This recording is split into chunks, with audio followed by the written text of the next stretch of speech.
Доколку се врати старата методологија на пресметка на пензиите, пензионерите стравуваат дека повторно ќе се најдат во истата ситуација како пред 2 години, кога започнаа правдата да ја бараат на улица. Како баратели на линеарно покачување, се противат на враќањето на законот, што беше прифатен од претходната влада.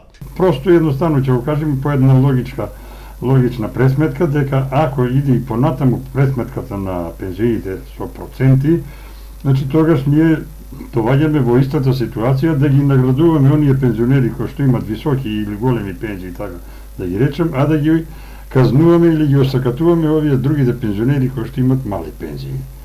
На тој начин, значи, ние не вршиме да речем уравниловка, но бараме да бидеме подеднакво наградени во тој смисла. Сите пензионери без разлика на висината на пензиите за пензинскиот фонд месечно одвојуваат по 170 денари.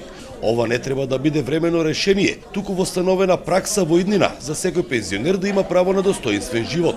Значи, не се бориме за на нас сега како генерација да не удоволат да ни дадат каква таква пензија, а остатокот кој што ќе дојдат после нас, на нив да им ги предлагат новите закони, па не знам, новите усогласувања и ово.